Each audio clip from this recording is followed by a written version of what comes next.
আমাদের দেশে গ্রামে বিশাল বড় একটা কবরস্থান আছে। মানে কবরস্থানের কমিটিটা আগে যেটা ছিল ওটারে বাতিল করে দিয়েছে, গ্রামের মানুষ নতুন একটা কমিটি দিয়েছে। নতুন কমিটি দেওয়ার পরে এখন তো পুরা জঙ্গলে আছে গা কবরস্থানে কবরস্থানে পুরা জঙ্গল হয়ে গেছে গা।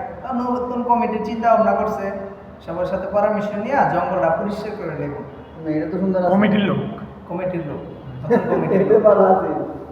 এখন যখন জঙ্গল পরিষ্কার করে নেবে, কারণ হলো যে যখন একটা লাশ মাটি দিতে আসে তখন আশেপাশে দেওয়া লাগে কবরস্থানের ছাড়ি দিয়ে দিলে দেশে শিয়াল আছে, মানে শিয়ালে টেন্ডা টেন্ডা লইয়া জায়গা বাহিরে যে শিয়াল আছে টেন্ডা টেন্ডা ভিতরে নিলে শিয়াল একবারে খাইয়ে ফেলা, ভিতরে শিয়ালের পুরাই এরিয়া ভিতরে।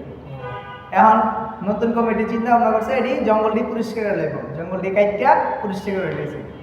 আর শিয়াল তো সব বাঘছে, আগে যে কবরস্থানের পাশে ছিল ওটির সাথে কিছু যায় মিশছে, এলাকার কিছু আশেপাশে যে শিয়ালগুলো ছিল ওটির সাথে যায় মিলছে, মানে মিলছে। এখন তো আর যাওয়ার কোনো রাস্তা নাই, ওইদিকে মিললে গেল না।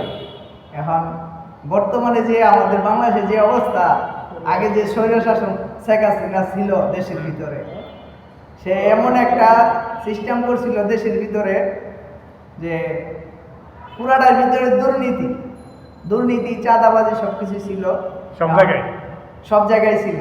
এখন ডক্টর ইউনূস যখন সবাই দেশের মানুষের যখন বসাইছে, কারণ ডক্টর ইউনূসের দেশের ভিতরে যে দুর্নীতি মন্দির ছিল সব দূর করার লেগে দূর করতেছে।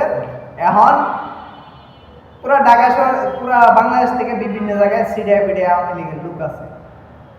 সবারই বলি সবাই সতর্ক থাকেন, কেউ এই দলে ঢুকছেন কেউ ওই দলে ঢুকছেন, সবাই আগে খারাপ ছিলেন এখন সবাই ভালো, এটাই আমার ছিল।